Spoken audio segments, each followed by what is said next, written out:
Alhamdulillah adada khalqihi wa ridha nafsihi zinata arsyihi wa midada kalimati. Amma ba'd. Baik, alhamdulillah malam hari ini kita masuk hadis yang ke-20.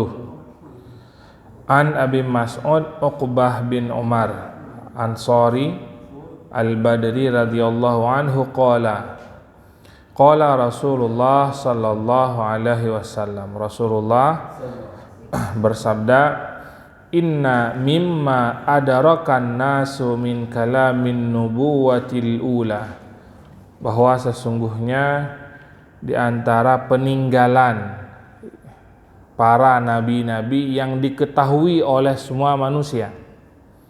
Apa peninggalannya? Idza lam, ini ungkapan Pak, idza lam tastahi fasna ma syi'ta. Kalau kamu tidak punya rasa malu, maka lakukan apapun yang kamu mau. Perkara malu hari ini sesuatu hal yang jarang dibicarakan, Pak. Padahal kedudukan malu dalam Islam posisinya itu setelah iman malu, Pak. Setelah iman malu. Maka ketika kita bicara tentang kebaikan, bicara tentang amal soleh, malu ini pun amal soleh, Pak. Malu perkara amal soleh. Kita coba lihat beberapa hadis yang lainnya yang berbicara tentang malu ini. Pertama, al-haya'u la ya'ti illa bi khairin.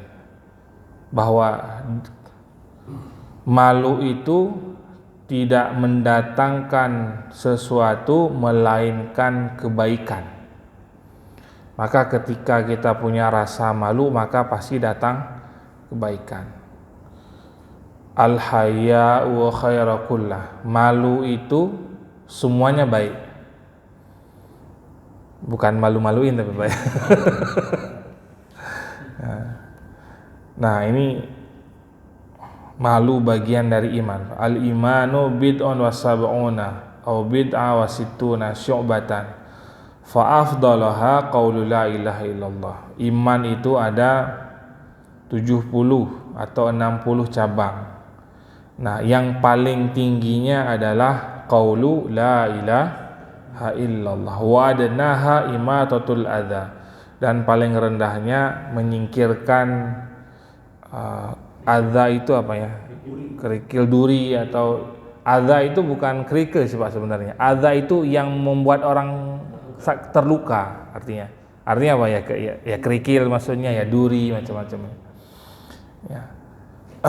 Imatatul azani tariq wal haya'u syu'batan minal iman, dan iman bagian dari, dan malu bagian dari iman.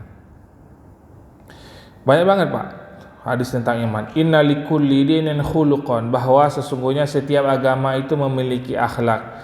Wa khuluqul Islam, adapun akhlak Islam itu adalah malu. Banyak lagi hadis yang lainnya. Kenapa saya ingin angkat satu hal yang penting tentang malu ini, Pak? Hari ini rasa-rasanya malu itu ketika disandingkan dengan perkembangan teknologi hilang. Buka Pak, apapun medsosnya Pak, yang terlihat hari ini apa Pak? Orang nggak punya malu, baik laki-laki ataupun perempuan, baik anak-anak ataupun nggak dewasa Pak, udah tua. Bukan orang dewasa lagi, orang tua Pak, nggak punya lagi rasa malu. Maka perkara malu ini ya perlu ada pelajaran khusus kali Pak ya. Kita setidaknya kita jaga anak kita Pak. Setidaknya kita jaga anak kita.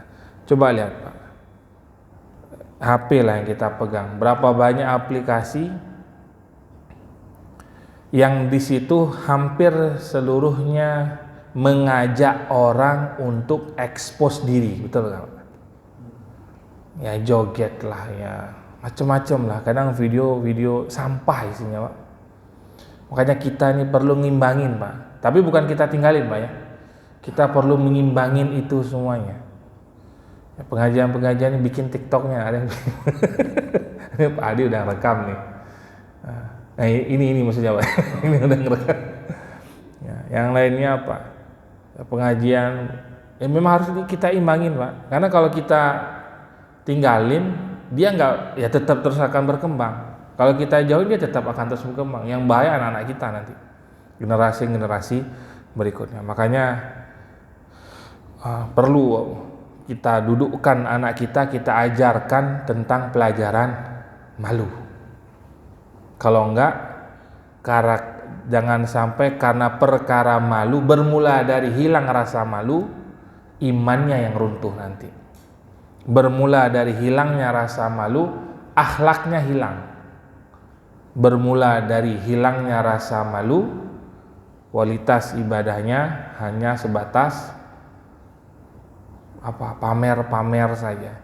Karena nggak mungkin orang yang punya rasa malu ingin pamer, itu nggak mungkin, Pak. Malu, Pak. Maka di antara sahabat yang punya rasa malu yang cukup tinggi dikisahkan dalam beberapa riwayat adalah Sayyidina Utsman bin Affan. Jangankan manusia, Pak, malaikat saja malu, Pak, sama beliau. Nabi satu hari pernah didatangi oleh Nabi lagi duduk, tersikap betis beliau lagi duduk. Datang Sayyidina Abu Bakar, nggak, maksudnya konsultasi lah. Ya udah, Nabi biasa aja, ngobrol udah selesai. Kemudian datang Sayyidina Umar. Sayyidina Umar kan orang yang cukup tegas, ya. Tapi ya Nabi biasa aja. Tapi ketika datang Utsman, siapa itu? Utsman. Ya Aisyah, sini baju kamu. Maksudnya bajunya kan panjang, ditutupin tuh betis beliau. Udah, Utsman menyampaikan hajat beliau, bisa pulang. Aisyah nanya, tadi waktu bapakku datang, bapak Abu Bakar ya, Sayyidina Abu Bakar, bapakku datang sama Umar datang, engkau santai aja ya Rasulullah. Tapi kok datang Utsman, engkau minta ditutupin betismu. Tak ketahuilah wahai Aisyah, Utsman ini kalau dia melihat aku seperti ini, bisa saja dia balik. Bisa saja dia nggak jadi ngomong, maksudnya karena begitu besarnya rasa malu beliau. Jadi makanya perkara malu ini perlu kita ajarkan lagi ke anak-anak kita, ke keluarga kita, ke istri kita, agar jangan sampai zaman ini yang begini nih, mereka terjumus masuk ke dalam perkembangan zaman, tapi rasa malu udah hilang. Yang musibahnya nanti buat kita, Pak. Kita sebagai kepala keluarga ditanyakan nanti, kenapa anak perempuanmu nggak dijaga, kenapa istrimu nggak dijaga. Wallahu a'lam bishawab. Assalamualaikum warahmatullahi wabarakatuh.